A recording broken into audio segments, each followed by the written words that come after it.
Programa RicardoOlandini.net. Oferecimento Safe Web, segurança da informação. Exatron, produtos inteligentes. Finger Móveis Planejados, o design europeu com a precisão alemã. E Restaurante Prince. Apoio D1 Telecom, a internet mais rápida do estado. E Publivar On.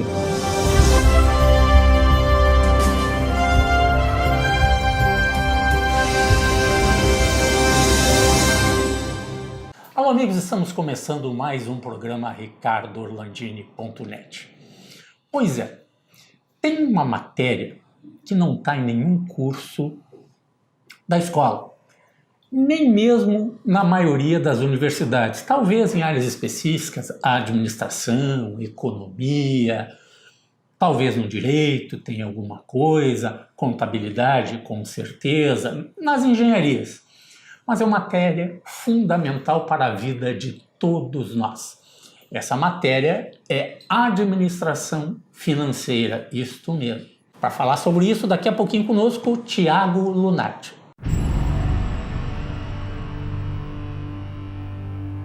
Auto Center Pedroso, uma oficina completa para cuidar do seu carro. Manutenção corretiva e preventiva para veículos e utilitários de todas as marcas nacionais e importados. Com profissionais qualificados, equipamentos atualizados e atendimento personalizado. Faça uma revisão completa. Comprove a eficiência e a qualidade dos nossos serviços. Auto Center Pedroso. Tradição, confiança e proteção você encontra aqui.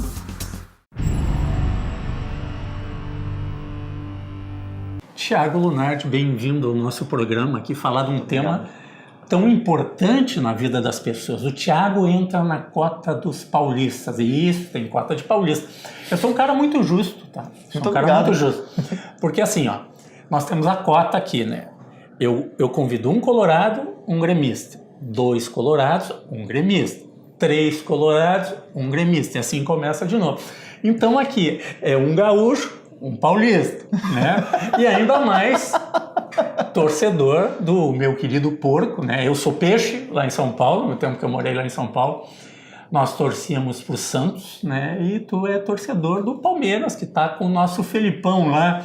E importaram mais uma vez o Luiz Felipe Scolari. Mas, ô Thiago, brincadeiras à parte, a vida das pessoas mudou. Eu tentei explicar ali no início do programa, né? Porque o sistema previdenciário, tá? Vamos ver um lado do sistema previdenciário. A grande maioria das pessoas que é o sistema privado já se preocupavam em ter uma poupança, fazer um investimento, comprar imóveis, dar um jeito de ter um recurso. Já o pessoal que foi para a área pública, até alguns anos atrás, eu estou tranquilo, porque eu vou receber, se eu sair com 20 mil é 20 mil, se eu sair com 50 mil é 50 mil, e deu. E agora não é mais assim. A maioria das carreiras, algumas não, gente, não são todas, mas a maioria das carreiras, eu acho que o ano de corte é 2013, tu já fazia concurso, entrava e o teto é o INSS, que dá uns R$ 5.800 hoje, mais ou menos. Se tu quiser ganhar o resto do salário, se tu passou num concurso de 20 mil reais, tu vai ter que fazer uma previdência complementar. Então eu gostaria primeiro de falar disto, tá? Que já está atingindo todo mundo aí, já há algum tempo, não é de agora, mas também das próprias finanças pessoais, né? O pessoal tem que se organizar, porque a gente decola na vida, né? Levanta lá com o avião e o avião tem que voar. E muitas vezes a gente tem que trocar o motor em voo, trocar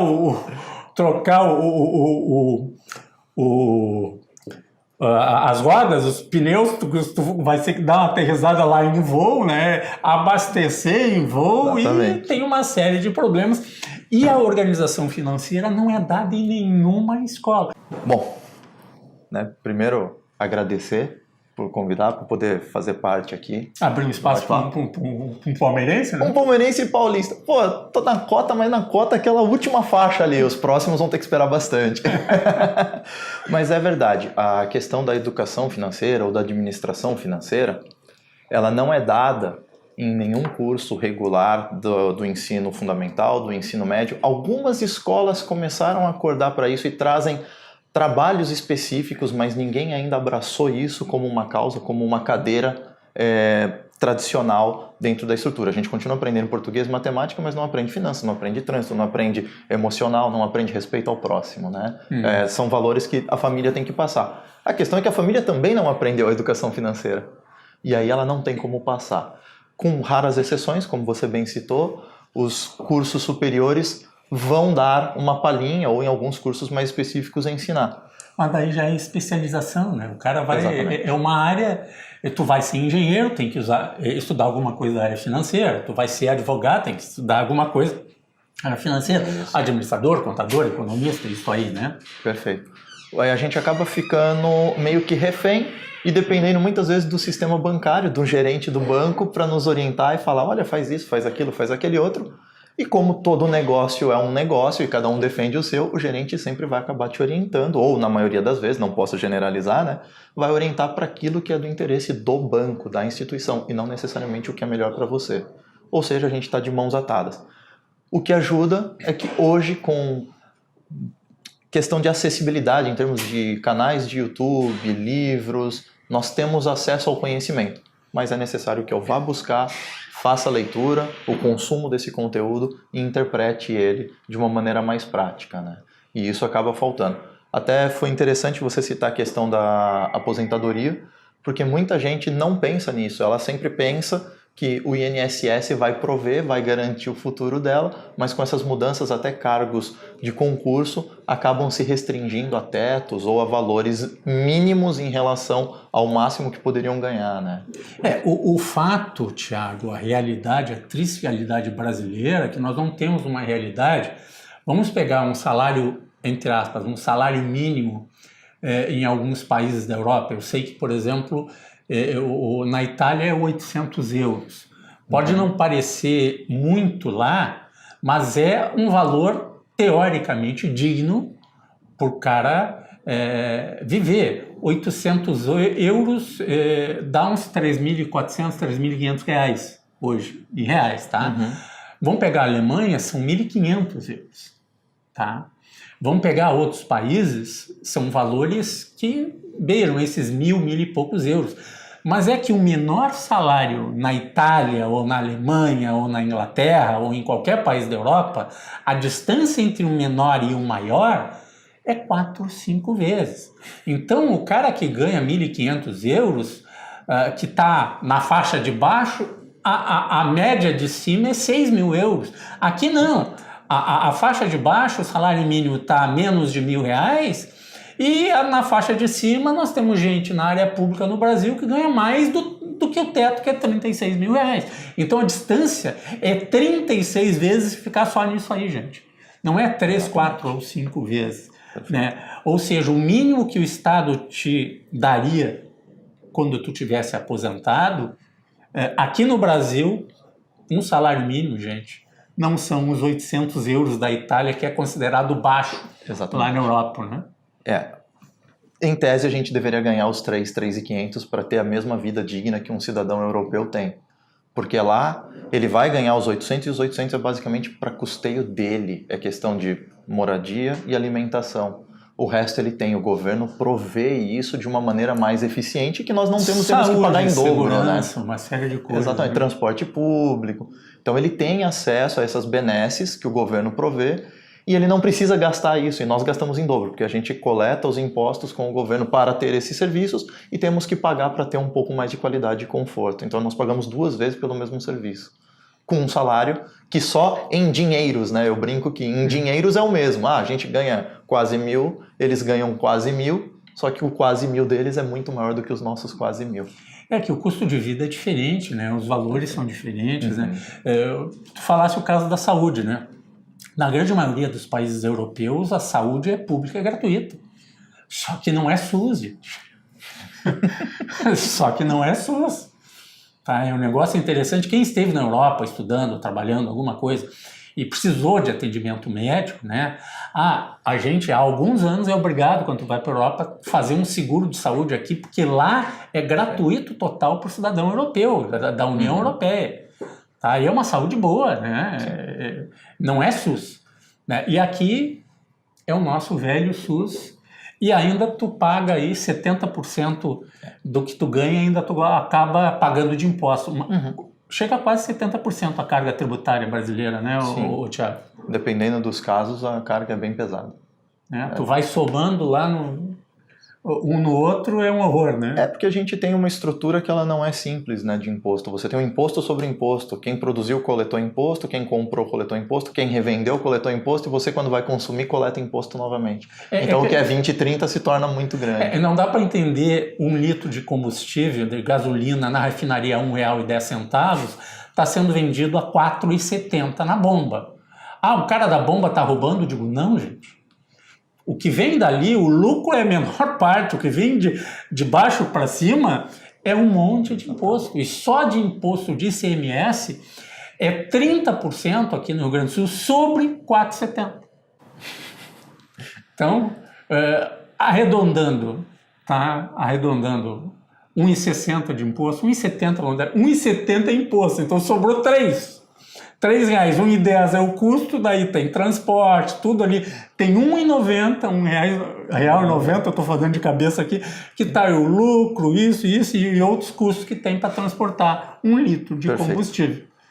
Estou errado? Não, é exatamente isso. R$1,90 que ele tem que custear funcionário, o custo do posto, a manutenção do sistema, ou seja, de lucro mesmo para o dono do posto, fica uma margem muito apertada. Então, Thiago, eu queria que tu, no segundo bloco, tu falasse um pouquinho mais sobre um seminário, um curso que vai ter sobre essa educação financeira, a importância da educação financeira e o que vocês estão preparando aí para o segundo semestre, que é colocar tudo isso na web. Na internet.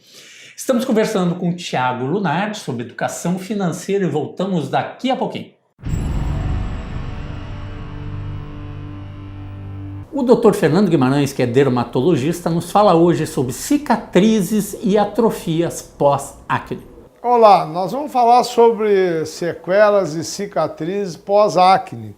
Mas é importante salientar que a acne compromete em torno de 85% dos pré-adolescentes, adolescentes e adultos. Né? E agora surgiu um outro grupo para a acne, que são as mulheres na vida adulta. Por quê? Porque entraram no mercado de trabalho com a dupla jornada, com o mercado competitivo. Hoje é muito frequente na nossa clínica nós atendermos e tratarmos mulheres em torno de 30 anos com quadro de acne. Né? Então, assim, a importância do tema é que a acne tem tratamento, a acne tem cura, desde que realizada pelo médico dermatologista, que é o que tem conhecimento e intimidade com o tratamento. E não é só com tratamento tópico, creme, pomada, fórmulas, nós estamos realizando tratamento via oral, com início, meio e fim, com um acompanhamento laboratorial, e as dosagens são aquelas que o dermatologista maneja com experiência. Então, findo o tratamento, nós temos 80% de resultado cura e 20% daqueles que tiveram acne e não fizeram o tratamento adequado vão ter sequelas do tipo atrofias, depressões na sua pele, hipertrofia, poros dilatados, lesões escarificadas e indeléveis que permanecem para sempre. Aí nós temos técnicas que nós empregamos para minimizar. E o mais importante do tema e mais oportuno, a gente fala repetidamente, é que desencadeia um sentimento de menos-valia. Essas atrofias, essas lesões inestéticas geram, principalmente no adolescente, um sentimento de menos-valia, altera a autoestima. E nós temos técnicas tipo laser CO2 fracionado, microagulhamento, uma técnica italiana chamada Skin System, que é uma microdermabrasão um pouco mais profunda. E quando o paciente apresenta, mesmo depois de submetido a esse tipo de tratamento, uma melhora bem substancial, e mesmo assim o paciente não está satisfeito, nem o médico dermatologista, nós podemos lançar mão de preenchimentos cutâneos para melhorar o quadro, melhorar o aspecto cosmético estético, melhorar a autoestima e a pessoa ficar satisfeita e o médico também. Meu nome é Fernando Guimarães, sou médico dermatologista, estamos à disposição para esclarecimento. Estamos falando com o Thiago Lunardi sobre educação financeira. Eu não falei, né? Além de palmeirense, é químico, né? Químico de formação. E mestre em engenharia elétrica, né? Pô, tudo isso que não tem nada a ver. Daí o cara vai lá, torce pro Palmeiras e diz, vou mexer nessa área financeira aí. Isso, vamos ver se ajuda o meu time. Vê se ajuda o time. Mas, ô Thiago, a importância, então, desta educação financeira que todos nós temos que ter, principalmente pegar essas gerações mais jovens que estão nas escolas, começar a fazer isso, e ajudar a montar o seu futuro, né? Traçar a sua carreira financeira, né? Como fazer investimentos, para que lado ir, como é que tem que pensar e organizar a própria carreira, questão da aposentadoria que eu te falei e outras questões que envolvem isso aí, que atingem jovens de todas as idades. De todas as idades. Bom, como disse no bloco anterior, né, eu e a minha esposa, somos sócios na empresa, nós percebemos que existe uma dificuldade muito grande de encontrar a informação de uma maneira mais palpável. A informação existe. Hoje, na era da informação, a informação existe. Seja livro, conteúdo, tá pronta. Mas de uma maneira que você possa receber ela, aplicar e desenvolver. Então, nós elaboramos um curso onde a gente vai trabalhar desde o aspecto da pessoa, como que ela lida, como que ela entende a questão do dinheiro, a questão das finanças pessoais, porque a gente tem uma série de pensamentos, né? Desde aquelas mais tradicionais, dinheiro é sujo, dinheiro não traz felicidade. Então a gente trabalha esse aspecto com a pessoa, depois a organização propriamente dita, né? Como que ela se organiza. E hoje você não precisa ficar preocupado, tem que usar computador, planilha. Não, tem aplicativos de celular que você pode utilizar, ou o bom e velho caderninho. A questão é só você sentar ali e fazer a tua organização. Para que isso? Para que te possibilite, seja melhorar o teu plano de aposentadoria ou construir um, que é muito comum a gente depender só do sistema do INSS, né, e não construir o próprio, seja no formato de uma previdência privada ou num formato independente, e também passar a realizar o que nós chamamos de sonhos ou objetivos de vida. Às vezes a pessoa tem um sonho de fazer um casamento do filho, se formar na faculdade, trocar de carro, e ela fica limitada porque ela acaba usando o dinheiro dela de uma maneira desordenada. É aquela sensação de trabalho, ganho e eu não sei onde vai parar o meu dinheiro. Então, nesse curso que nós elaboramos... Que dia que vai ser agora? Vai ser dia 11 de maio. 11 de maio. 11 de maio. Isso. E começa a que horas? Ele começa às 9 horas da manhã. Onde é que vai ser? Vai ser no Hotel Intercity Express, aquele bem na entrada de Porto Alegre ali, onde tem aquele retorno. Nós estamos colocando aqui o bannerzinho aí com um lower third por oferecimento da Agape Video. Agape Video, sabe? Agape do Roberto Aguiar. Olha só. Desde 2009 comigo e não faz o lower third. Sabe o que é o lower third? É aquele bannerzinho que aparece. Agape Video. Batizados, casamentos, etc. Agora nós estamos botando aqui do Thiago do curso de Educação Financeira, dia 11 de maio, 9 horas da manhã, no Intercity Express. Exatamente. Né? O Thiago, a vida, eu fiz aquela comparação com o avião ali, né? Uhum. É bem isso, né?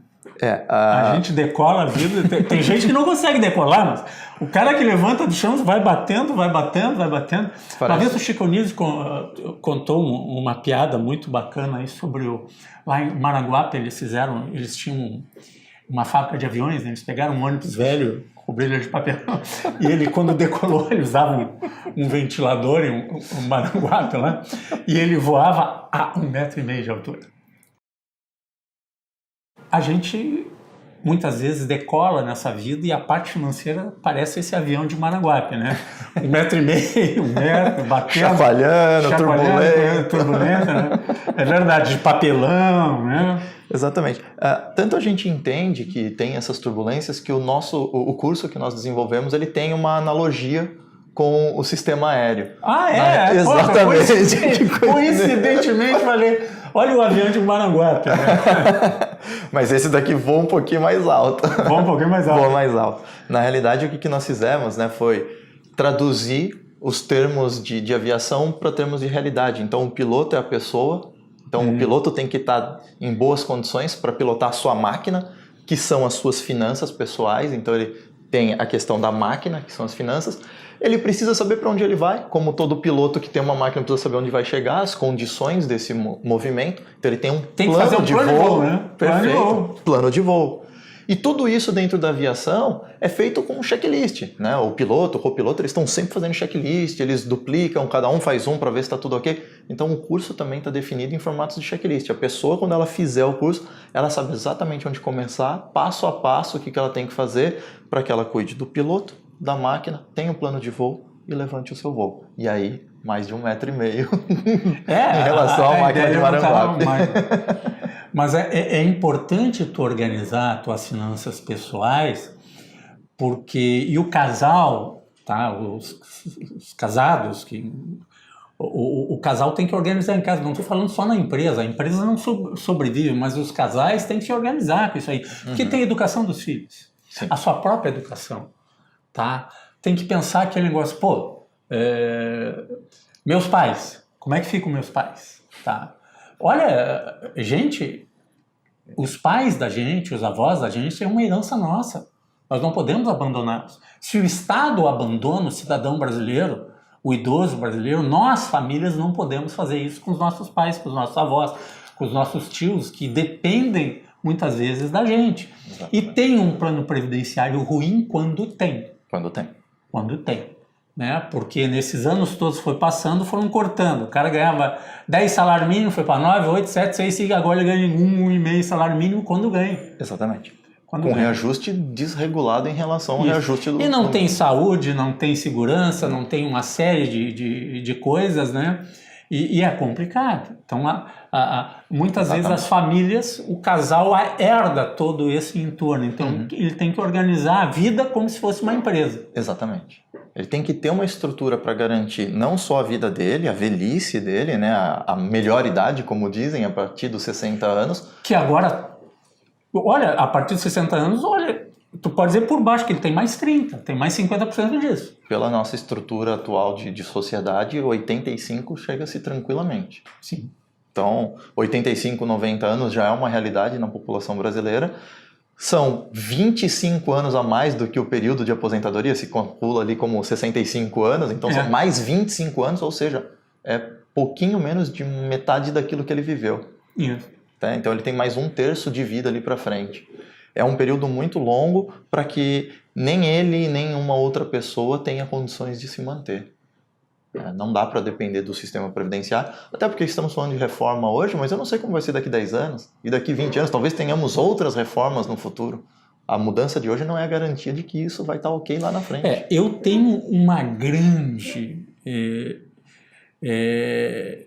um grande questionamento. Acredito que todos nós, com pés no chão, sabemos que tem que mudar o sistema previdenciário no Brasil. Tem que mudar. As contas foram feitas noutra época, para outras idades, tá?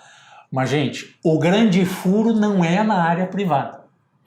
O grande furo da Previdência e do Tesouro Nacional é na área pública, por pagar salários, tá?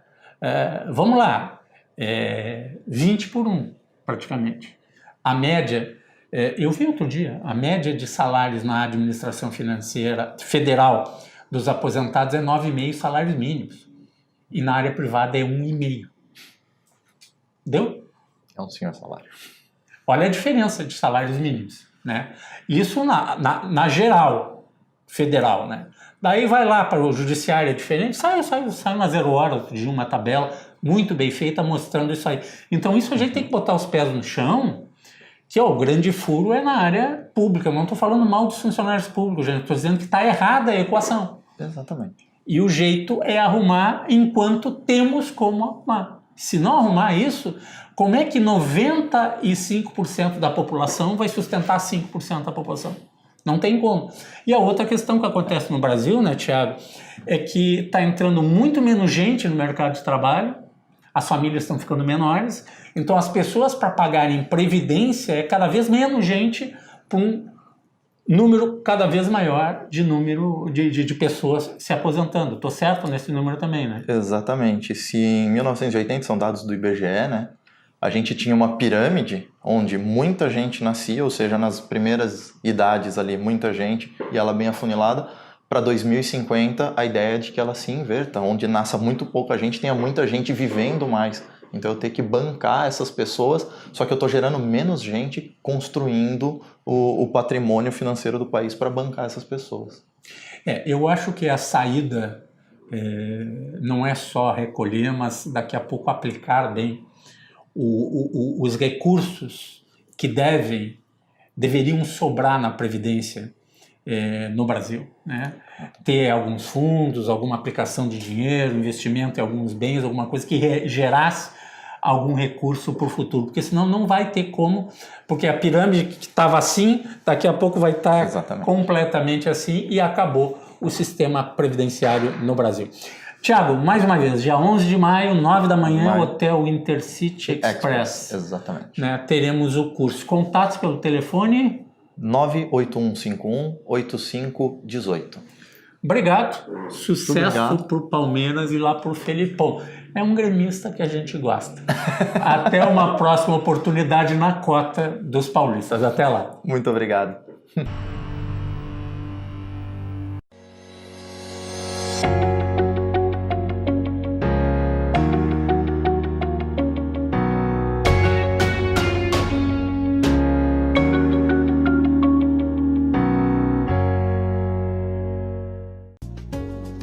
Chopp gelado, sanduíche aberto, filé recheado, ranch schnitzel e grelhado. Restaurante Prince, Dom Pedro II, 1469. Teleentrega 999613795.